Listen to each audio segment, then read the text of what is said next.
ശാലീന സൗന്ദര്യവും കലയും എളിമയും എല്ലാം നിറഞ്ഞു നിൽക്കുന്ന പ്രതിഭ. മലയാളികൾക്ക് നടി ആശ ശരത്ത് ഇതാണ്. കുങ്കുമപ്പൂവിലെ പ്രൊഫസർ ജയന്തിയായി പ്രത്യക്ഷപ്പെട്ട് തുടങ്ങിയപ്പോൾ മുതൽ ആശയ്ക്ക് മനസ്സിൽ പ്രത്യേക സ്നേഹം നൽകിയിട്ടുണ്ട് മലയാളികൾ. ഒരു കാലത്ത് മലയാളത്തിൽ ആശ കേന്ദ്ര കഥാപാത്രമായ കുങ്കുമപ്പൂവിനോളം TRPയുള്ള മറ്റൊരു പരമ്പരയുണ്ടായിരുന്നില്ല. ഇന്നും ആശയെ കാണുമ്പോൾ കുങ്കുമപ്പൂവിലെ ജയന്തിയല്ലേ എന്ന് ചോദിച്ചുകൊണ്ടാണ് ആരാധകർ സ്നേഹം പ്രകടിപ്പിക്കുന്നതും സംസാരിക്കുന്നതും. പൊതുവെ ആദ്യ സീരിയലിലൂടെ തന്നെ ശ്രദ്ധിക്കപ്പെടുക എന്നത് എല്ലാ അഭിനേതാക്കൾക്കും ലഭിക്കുന്ന ഭാഗ്യമല്ല. പക്ഷേ ഭാഗ്യം ആശയ്ക്കൊപ്പമായിരുന്നു. കുങ്കുമപ്പൂവിലെ മികച്ച പ്രകടനത്തിന് പിന്നാലെയാണ് ആശ ശരത്തിനെ തേടി സിനിമയിലേക്കുള്ള അവസരങ്ങളും എത്തിത്തുടങ്ങിയത്. ഫ്രൈഡേ എന്ന സിനിമയിലൂടെയാണ് ബിഗ് സ്ക്രീനിലെ തുടക്കം. പക്ഷേ ഒരു കരിയർ ബ്രേക്ക് കിട്ടാൻ ദൃശ്യം സിനിമ വരെ കാത്തിരിക്കേണ്ടി വന്നു. ദൃശ്യം എന്ന മോഹൻലാൽ ചിത്രത്തിലെ പോലീസ് വേഷം ആശ ശരത്തിൻ്റെ കരിയറിൽ വലിയ വഴിത്തിരിവായി മാറി. പിന്നീട് അങ്ങോട്ട് ബിഗ് സ്ക്രീനിൽ ആശയ്ക്ക് തിരക്കേറി. എന്തിനേറെ പറയുന്നു, തമിഴിലും കന്നഡയിലുമെല്ലാം അഭിനയിക്കാൻ ആശയ്ക്ക് സാധിച്ചു.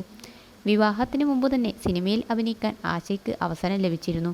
കമലദളം എന്ന സിനിമയിൽ മോനിഷ അവതരിപ്പിച്ച കഥാപാത്രത്തിലേക്ക് ആദ്യം ക്ഷണിച്ചിരുന്നത് ആശയെയായിരുന്നു അത്രേ. എന്നാൽ വിവാഹത്തിന് മുമ്പ് സിനിമയിൽ അഭിനയിക്കേണ്ടെന്നായിരുന്നു വീട്ടുകാരുടെ നിലപാട്. വിവാഹശേഷം ഭർത്താവിന് താല്പര്യമുണ്ടെങ്കിൽ അഭിനയിക്കാമെന്നാണ് വീട്ടുകാർ പറഞ്ഞിരുന്നുവെന്നും ആശ വെളിപ്പെടുത്തിയിട്ടുണ്ട്. അല്ലായിരുന്നുവെങ്കിൽ വർഷങ്ങൾക്ക് മുമ്പ് തന്നെ മലയാളികൾക്ക് ആശയുടെ മുഖം വെള്ളിത്തിരയിൽ കാണാൻ അവസരം ലഭിക്കുമായിരുന്നു. അല്പം വൈകിയെങ്കിലും വർഷങ്ങൾ പ്രയത്നിച്ചാലും ലഭിക്കാത്ത പ്രശസ്തിയും അംഗീകാരവും കുറഞ്ഞ സമയത്തിനുള്ളിൽ ആശയ്ക്ക് ലഭിച്ചിട്ടുണ്ട്. ഇന്ന് കലയും കുടുംബവുമായി സന്തുഷ്ട ജീവിതം നയിക്കുന്ന ആശ കുട്ടികളെ നൃത്തം പഠിപ്പിക്കുന്നുമുണ്ട്. കുറച്ചു നാളുകൾക്ക് മുമ്പായിരുന്നു ആശയുടെ മൂത്ത മകളുടെ വിവാഹം. അതുപോലെ തന്നെ കഴിഞ്ഞ ദിവസമായിരുന്നു ആശയുടെ 49ാം പിറന്നാൾ.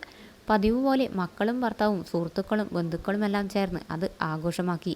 കൂടാതെ ഫ്ലവേഴ്സിൽ സംപ്രേഷണം ചെയ്യാറുള്ള മ്യൂസിക്കൽ വൈഫ് ഷോയിലും ആശയുടെ പിറന്നാൾ ആഘോഷം നടന്നു.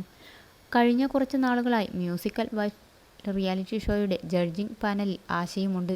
ഭർത്താവും അമ്മയും നേരിട്ടും മക്കളും മരുമകനും വെർച്വലായും എത്തിയാണ് മ്യൂസിക്കൽ വൈഫ് റിയാലിറ്റി ഷോ വേദിയിൽ നടന്ന ആശയുടെ പിറന്നാളിൽ പങ്കെടുത്തത്. സർപ്രൈസ് ആസ്വദിച്ചുവെങ്കിലും പിറന്നാൾ ആഘോഷിക്കാൻ അടുത്തിടെയായി താല്പര്യമില്ലാത്തയാളാണ് താനെന്ന് ആശ വെളിപ്പെടുത്തി. അതിനുള്ള കാരണമായി താരം പറഞ്ഞത് ഇങ്ങനെയാണ്: കുറേ കാലമായി പിറന്നാൾ ആഘോഷം ഒന്നും നടത്താറില്ല. അതിന് കാരണം സഹോദരങ്ങളുടെ വേർപാടാണ്. എൻ്റെ 2 സഹോദരങ്ങളെയും ദൈവം വിളിച്ചു. എൻ്റെ അടുക്കൽ നിന്നും അവർ ദൂരേക്ക് പറന്നുപോയി. ഇപ്പോൾ ഈശ്വരപാദം പുൽകി. ഞാൻ ഇന്ന് ജീവിതത്തിൽ ഒറ്റയ്ക്ക് ആയിപ്പോയി. ആകെയുള്ളത് ശരത്തേട്ടനും അമ്മയും മക്കളും മാത്രമാണ് എന്നാണ് ആശ പറഞ്ഞത്. മുമ്പും സഹോദരങ്ങളെക്കുറിച്ച് ആശ വെളിപ്പെടുത്തിയിട്ടുണ്ട്. ഇപ്പോഴും വേണുചേട്ടൻ എൻ്റെ കൂടെയുണ്ട്. ഇപ്പോഴും ബലിതർപ്പണം ഞാൻ ചെയ്തിട്ടില്ല. ചെയ്യാൻ ശരത്തേട്ടൻ സമ്മതിച്ചിട്ടില്ല. നമ്മൾ സമ്പൂർണ്ണമായി ബലിതർപ്പണം ചെയ്താൽ ആത്മാവ് ഈ ലോകം വിട്ടുപോകും എന്നാണ് ഹിന്ദു ആചാരപ്രകാരം വിശ്വാസം. കാരണം എൻ്റെ ചേട്ടൻ ഈ ലോകം വിട്ടുപോയാൽ ഞാൻ ഈ ലോകത്ത് ജീവിക്കില്ല. അതുകൊണ്ട് തന്നെ ബലിതർപ്പണം ഞാൻ മരിക്കും വരെയും ചെയ്യില്ല. ആളുകൾ പറയാറുണ്ട് ചെയ്യണമെന്ന്, പക്ഷേ അതിനുള്ള മനഃശക്തിയില്ല.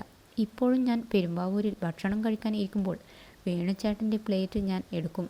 ഇന്നും ഞാൻ ഏട്ടനെ കാണാറുണ്ട്. എൻ്റെ കൂടെ തന്നെയുണ്ട് എന്നാണ് കൂടപ്പിറപ്പുകളെക്കുറിച്ച് ആശ മുമ്പ് പറഞ്ഞത്.